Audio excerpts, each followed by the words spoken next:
I don't know. I don't know if you guys look at the Stephen A. Smith, that lineup and how they bring that energy and what they talk about. But for the most part, 98% of the information that's coming, they all sound like robots to me. All right, let's see if Barkley speaking facts. So Who? Barkley Never. was on Dan Levitard the Never. other day. Never.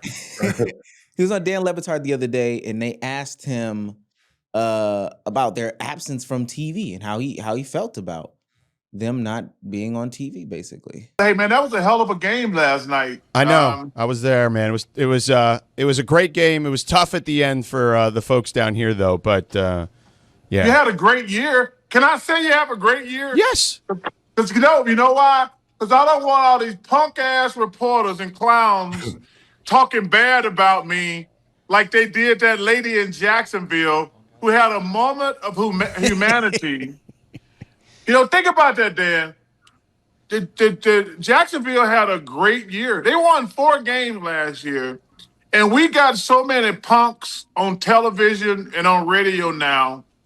Because I don't get into the social media stuff. Dan, I don't do social media. But I started looking, and it was a big story brewing. I'm like, is this woman serious? She's supposed to be a journalist? Have we got to the point now where you just have to be an idiot or a fool or a jackass to be on television or podcast or something now? You can't I can't tell the Hurricanes they had a great season. You can, but I'm curious though how this is going over at ESPN that you continue to call people who work there punks, idiots, fools, and jackasses. Well, they can fire me. Hey, Dan, I got 7 years left on my contract. And you said you were retiring. I am. So listen, Dan, I'm 100% retired. But if I can do something just a little bit stupid, so they have to fire me, they'll have to pay me for the whole 7 years. Come on, man. You started off and said it's great, right? Then you went on a complaint about not being. Is it great that you're not working, or isn't it? Right? Let's just start there. Right? You can't say, oh, it's been great. The transition's been great because your ass has been sitting at home. Now you realize you bored. Your ass them teeth got to move, right? You need them new teeth to be able to say what it's going to say. And you don't like being at home. Hey, I'm with you. None of us do. So you are mad. You're upset that you're not on as much after being the #1 show, right? I knew this was happening. I said it. And I said, I hope that ESPN looks at their cast and take the best and put it in one pot and then go from there, because you have everything you need for greatness to be the best platform. But obviously, the way Charles Barkley has over and over and over called them idiots, they are being idiots. They're being exactly what you called them. They're being exactly everything you wanted them to be when you was on the other side. Do not be mad that they are being that person. Are they idiots for not putting you on? Yeah, but that part is on purpose. They're letting you know who's boss. They took your show, treat it like rap game. I want this person so I don't have to battle with this person. You was in front of them. Now your ass is behind them because they're putting you on less. It's just as easy as that, right? They have the younger crew. They have the younger talent for the most part. Right now it's football season, so I don't know what they're going to do during basketball season, but benching you was necessary for their growth moving forward, right? The problem is with the older generation, they don't have a safety net for their content themselves and for their takes to stay relevant in this dog-eat-dog world. in this landscape of what's going on. And that's why you have the Skip Bayless, who has his own channel, his own platform. Stephen A. Smith realized a couple years ago. You see Shannon Sharp. Now, if Shannon Sharp didn't have his two platforms, mostly nightcap, to talk his sports, he would have been out of the picture, right? Just like some of those other people, when they cut all those employees, and all those people lost their jobs, those big names, they didn't have no some platform to catch them. And that was the problem. And that's going to happen to Charles Barkley because he don't have a platform. Shaq could be fine. Mm-hmm. Shaq could be fine. Because he has podcasts, he has his social media, so he can do whatever he wants. For someone who only relied on ESPN, if they don't put him on this year, he's only going to be viral when he says something negative about what's going on other people's podcasts. Other people's podcasts.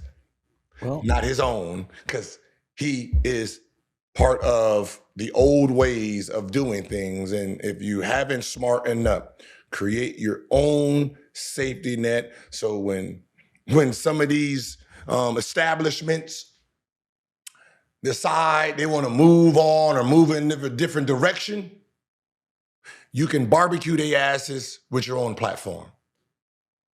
Period. you said two things that were important: the growth, and sometimes these platforms might move on, and the only way you can get viral is by saying something negative, because that's why we're here. It ain't even about saying something negative. It's just about it's entertainment, man. The reason we love Inside the NBA, I love Inside the NBA, right? Entertainment, right? Charles Barkley, Shaquille O'Neal, Kenny, they're entertaining, right? The best cast that I love watching on big platforms was them. And then we have Stephen A. Smith mixed with Michael Irving, Cam, and RC. Those four right there, that's entertainment for me, right? I do not want, I'm sorry, and this is a shot at football, but it's not a shot at football. This is just reality. There's a reason Cam is shot his way up there. RC shot his way up there. Michael Irvin is on. Entertainment. I do not care about your fucking stats. When I was doing football, and I would watch from 4:30 to, you all sound the same, like some damn robots of information, sitting there about to fall asleep. That's why during football season, if I ask you what has been the most viral moment, it's not you guys saying anything. It's just the player, Shador, Michael Parsons, who else out there? Who's been relevant? I mean, shit, AB and his off the court stuff has been more viral in the football world than actually the football itself. It's the game, watching the game is big. Social media presence and how it's being talked about, boring. I don't know if you guys look at the Stephen A. Smith, that lineup, and how they bring that energy and what they talk about. But for the most part, 98% of the information that's coming, they all sound like robots to me. Like I just sit there like,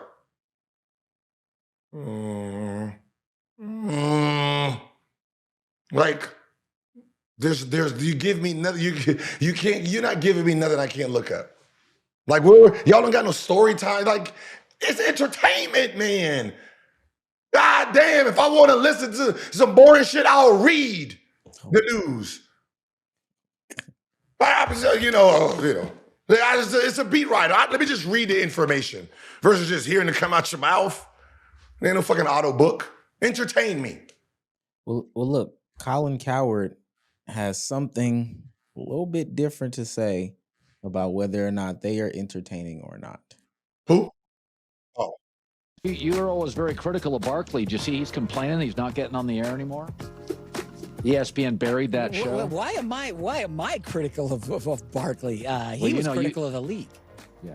But what did Barkley say? I don't think I saw it. He doesn't. He wishes he worked more. And my feeling is, this is just conjecture, is that ESPN has a great relationship with the NBA, and they said, yeah, we'll bring that show over. You won't see it as much. Put it on the shelf a little bit. Huh? I mean, because Adam during Silver, football season, nobody's nobody's caring. But NBA from February, March, April, May, June, I'm sure he'll be on a lot, right? I haven't seen a second of it this season. I watch the games. I don't, No. I did. It felt very, very big at one time, and now it's invisible. So I don't know. I'm just saying conjecture, but I know there were people upstairs in the NBA office that didn't like how they lampoon the league and some of the players. Were you talking to Adam Silver there? I would say people upstairs didn't love sometimes. They would say NFL shows don't make fun of the players. Why are we making fun of the players? I heard that before from somebody of. Yeah, I'd agree. Might have started here. I don't know. I'm an originator. What can we do? Yeah. I agree with this. What he's saying is perfectly fine. He's saying exactly the problem, but you still got to think they were the number one show still. So no matter how you like it, they were the number one show. So you lampoon it, you take it off the air. You take number one off the air to do what? Get more corporate? Lose more dollars because you're not getting the views, lose more sponsorship because you don't have the number one show. There's this balance of it, right? You have a whole bunch of football shows, but what's the best? There's a reason there's a reason you're paying Pat McAfee what you're paying him. He's different than the rest. You guys are still trying to build this when obviously this is the new wave. I agree with the negativity. And I've always called Charles himself a contradiction to who he was. And he called me idiot for it. And I'm like, why are we getting the name calling? I didn't call you idiot. I just said, hey, how can you say this about Kevin Durant and jumping teams and he's a bandwagon jumper when, wait a minute, your career is this. You played in Philly. Your team started losing. You're looking bad. You demanded a trade. You tried to trade yourself to Portland. Portland was the number one team in the West Coast. The number one team. They didn't want you. You then went to the Suns, which was the number two team in the West. Add you to that team, you supposed to make the championship. You end up winning the MVP because now it's your stats and that team's record, MVP, right? It was fine when you did it. So now you're bashing Kevin Durant because what? Oh, his team lost to that team. Man, all that. You didn't like your situation. You left for a team that was already dominating in their field or in that season and the seasons before that. You added yourself to the equation and it heightened, right? It's already here. You put them over the top, right? You got rewarded off of that. So for you to bash another player for doing the same thing, I don't like that conversation. Because you want to add a little small piece that wasn't yours. Oh, I didn't lose to the Blazers. No, you don't do that. Don't add that in to make it seem like it's this big of a difference. I don't give a shit why you went to a team. You went to a team. I don't care why you're choosing chocolate ice cream. God damn it, was it chocolate or not? I got chocolate on my bed. Was it chocolate or not? That's the I want the end result. The end result was you left. You was rewarded with an MVP. You was rewarded with a finals appearance because you left your situation to go to a better situation, and that's what happened. So don't stop knocking these players for doing the same thing y'all did in your past, man. So the fact that there's a lot of that, there's a lot of tearing down the game itself. When you think about how the young generation look at today's basketball, it's because of how the media portrays them, right? You got the biggest voices in the road, and I'm guilty of it too. But I usually try to bash the sorry players for being sorry. Hey, y'all sorry.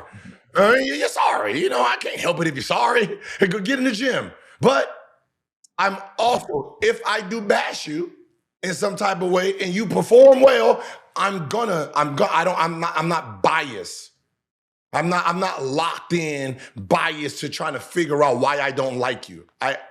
That's never been my goal. Like I love basketball itself. So like Jaylen Brown, I'd never disliked Jaylen Brown. I like Tatum, and they put me against both of them. Like, no, Tatum's better than Brown. No, I'm on Team Tatum side, right? And I said, let me see what Brown does by himself. Brown by himself, superstar. Should be an MVP candidate race because of what the expectations was on the Boston Celtics and what they're doing and what he's doing. Jaylen Brown, Team Jaylen Brown, right? I'm that person. You can call it bandwagon, or you can call it being unbiased and honest. You can jump sides with your thought process. The people who need help is someone who says, I like this person is number one because of he has, let's say, 6 rings. This guy has 4 rings. So he's behind him. Then the guy wins 3 more rings. Then you're like, no, hell no. Those 3 rings, then you start justifying why you still got the person number one instead of taking in the information and recalculating it and changing your opinion, right? The people that your opinion is based on because you don't personally like somebody. I can't absorb your information. So if you're saying, I hate LeBron because of, and then you have his resume here, something's wrong with you. There's no problem with liking Michael Jordan and LeBron James and Kobe Bryant. Right? You can I like McDonald's and I like Burger King. Period. I like them both. I like the Big Mac and the fucking Whopper. I don't have to choose one. And that's the problem. We choose to bash. And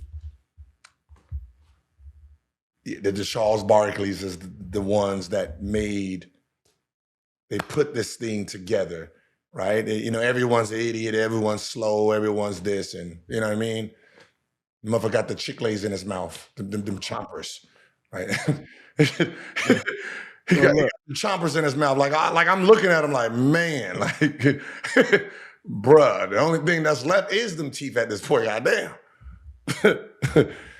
That ain't the Charles Barkley. I know that's get that Ozempic. Click. Oh my God. The only thing that carries weight right now is the teeth on him. Congratulations, though. You know what I mean? Hey, I mean, he looks a little bit lighter.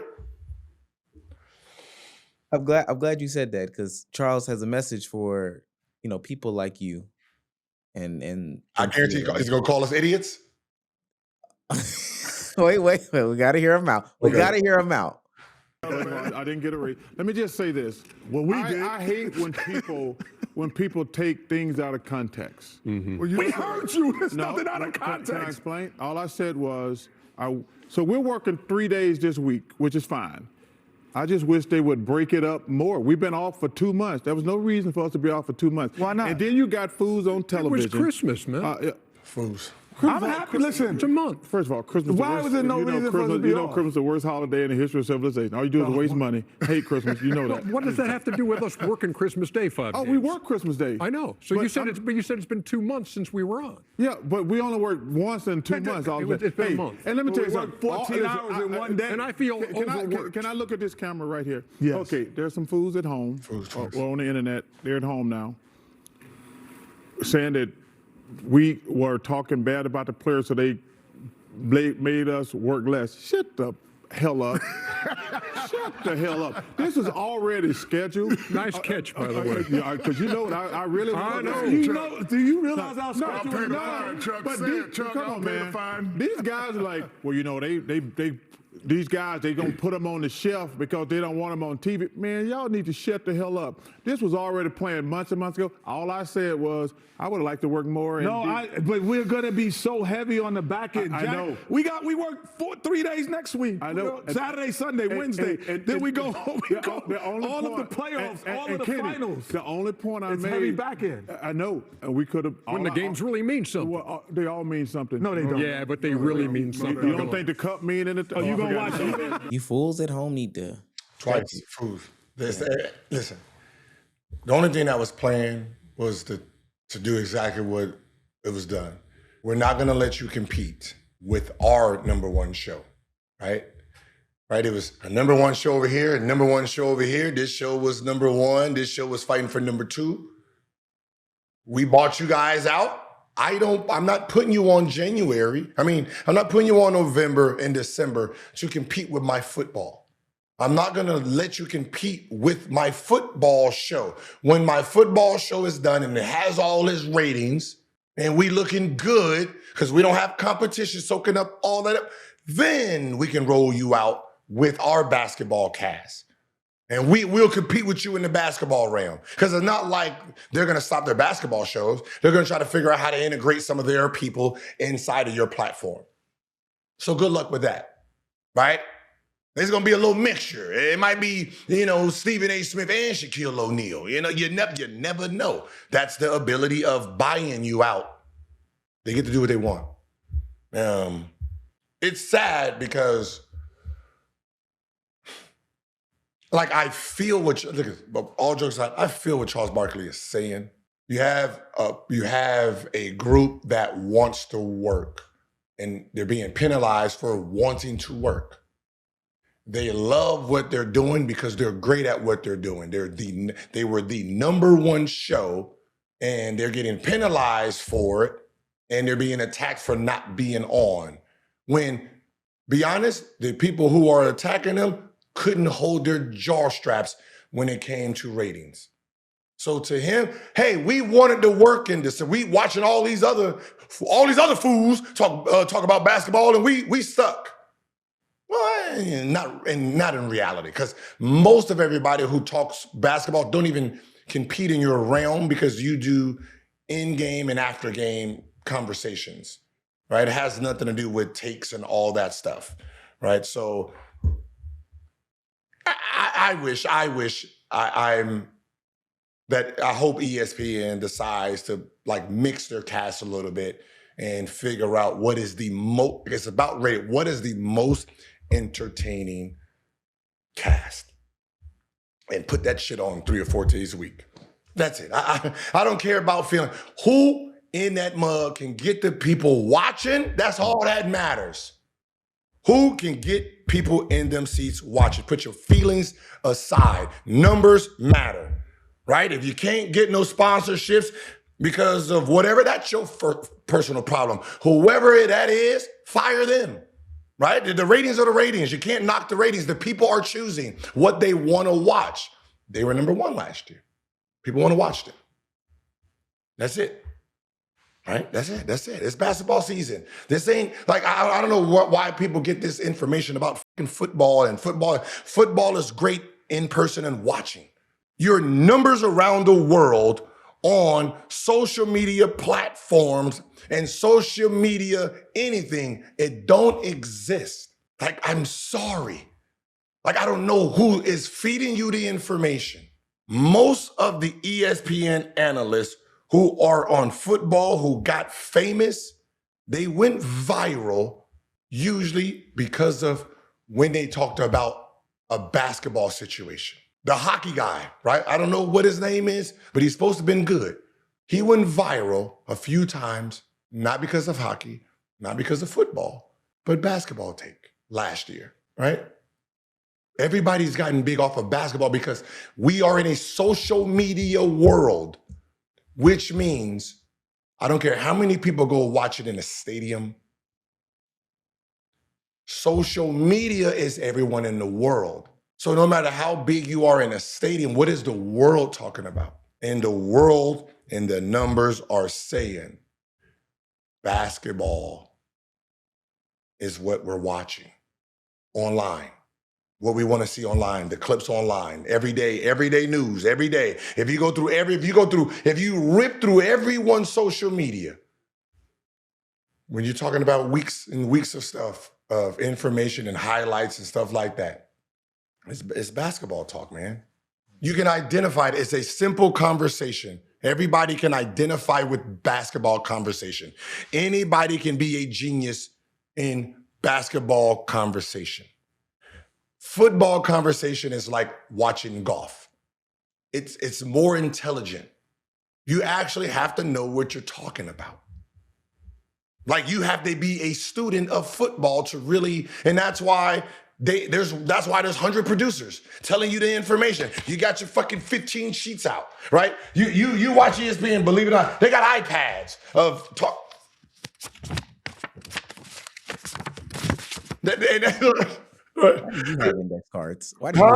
Why do you have index cards? Because I always keep notes about everything, man. But like it's not something you can just you're not like you can be a savant and have a conversation, but for the most part, when you get that rundown, you have to really go in and try to understand because it's an intelligent talk. It's coming from so many different sides. You got the offensive line. If you have one of those, like he's speaking from this and what he's looking at defense, you got the defense line, you got the receivers, you got the cornerbacks, then you got the quarterback talk, right? Then you got the coach talk, all different sources of information. So with football, an analyst is so far behind that they got to handicap the playing field. Meaning, if I have these football players inside of this format, I got to keep it to 1 minute intervals, right?